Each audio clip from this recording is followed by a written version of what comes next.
From the Philippine insurrection in 1900 to Desert Storm to the major wars of the last century, World War I and II, Korea and Vietnam, West Virginians have always answered the call from their country. William Ranson did just that in World War II, but he never came home. It brings back memories of him because he was 16 months younger than I, and we were very close. William was a paratrooper serving with the 82nd Airborne. His body was found floating in the Rhine River after he volunteered to be a scout to search out enemy locations. Hazel came to the memorial today to see his name etched in stone. This is very, well, chilling, really. And hurts down in the bottom, doesn't it? Yes, it does. There are more than 10,000 names on the memorial, but they are more than just veterans. They are West Virginians. From the coal fields and hollows, from small towns to big cities, these are our fathers and mothers, sons and daughters, uncles, aunts, brothers and sisters. I see it, Beverly. Right here. Harold Appleton's name is here. A seaman in World War II, he survived every battle, only to die one day before the end of the war. We went through all these battles, but we didn't get to see him. He didn't get home.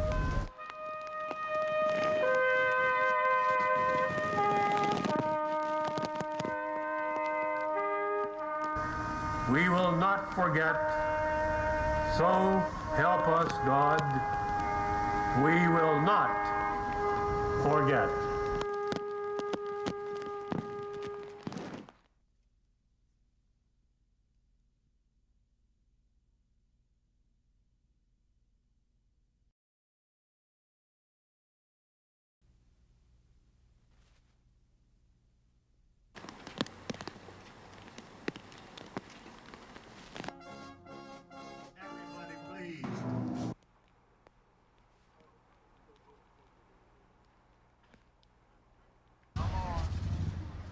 Sculptures in the niches all the way around, and they'll represent all four services.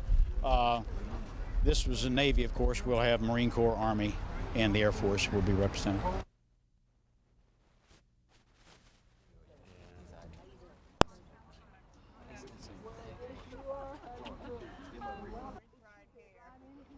are you looking for?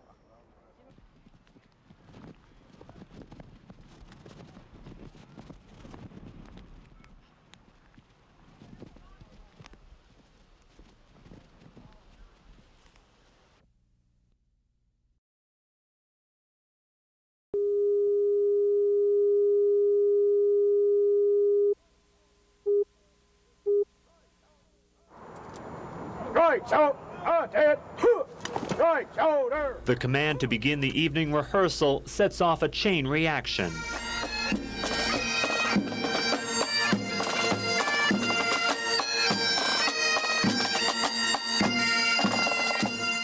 The chill in the air doesn't stop a procession of military honors.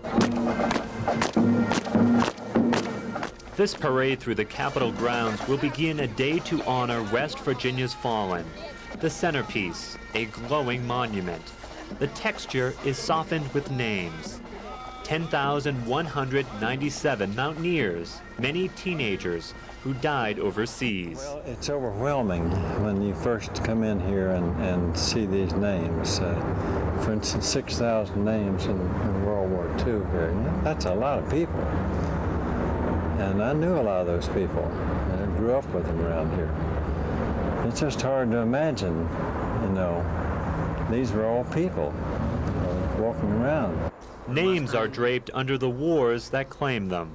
The four major wars of the century are inscribed, and soon Medal of Honor winners will find a place. And that's my son over on the wall. Like many mothers, Annie Humphrey's mantle is filled with her family's memories. Many are grown up now, except for one.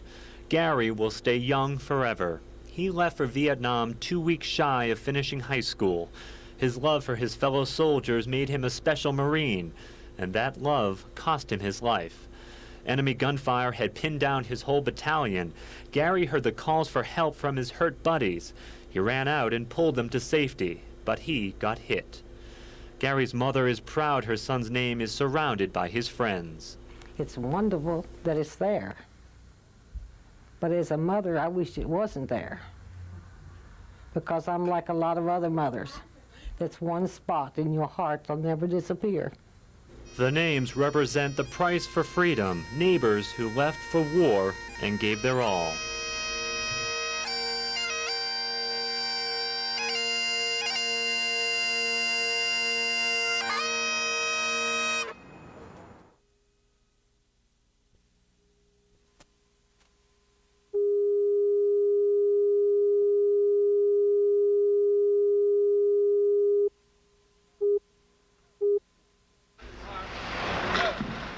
The tarp is removed with little fanfare.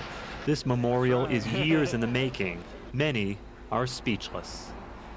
The names of men and women, many of whom were teenagers who never made it back home. The simple touch makes a long-lost connection. But to these people, they're more than just names. They're brothers, sisters, fathers, and friends. Very moving, very. You knew these people, and they went off and they never came back. So it was rather disturbing. The names climb high into the night sky. You are surrounded by the casualties of 4 wars and other recent conflicts. The memorial embraces those who have lost. This is a quiet time, a time for peace. Because I know all these people died to keep us free, you know, it's touching. But these names also reveal the violence of war. You get a funny feeling. You get a very funny feeling when you start thinking about it. Wondering how they died, whether they suffered and things like that, you know. Family members say they couldn't have asked for a nicer place to remember their fallen heroes. Mark Finneran, WSAZ News Channel 3, Charleston.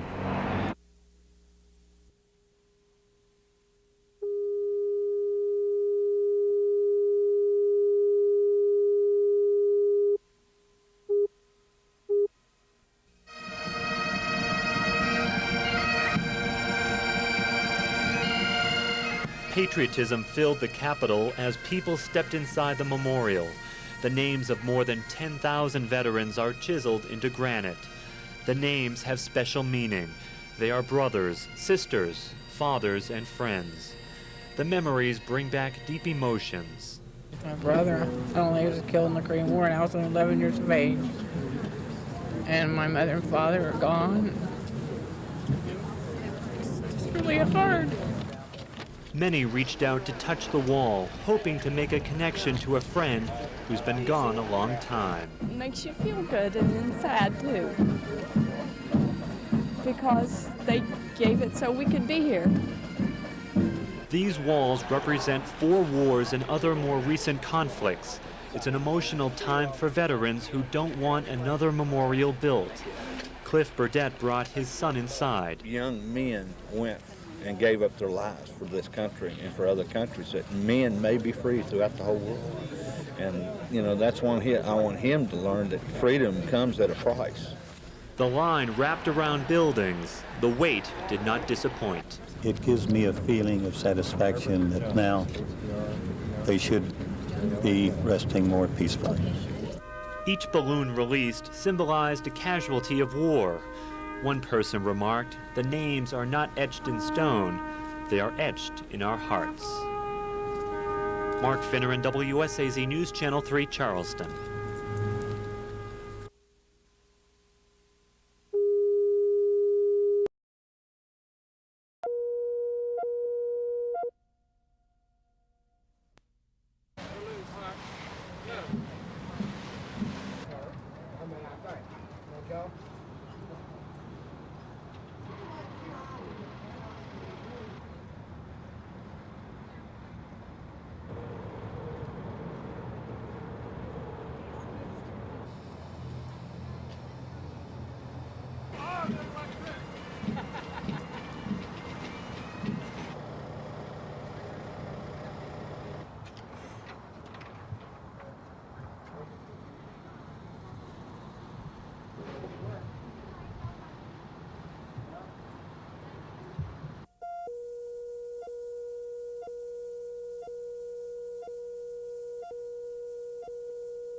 people go in there and see their son or their husband or a cousin or somebody's name in there, it really affects them. It really does, and it's quite emotional.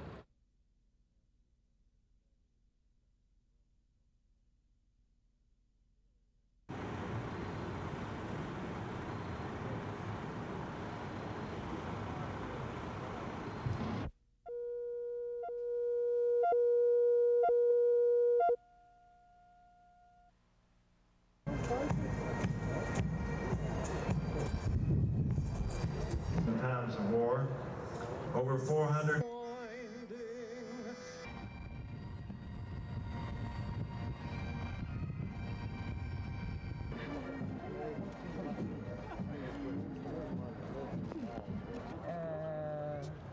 Right here we are. Yeah. Herbert J. Thomas Jr.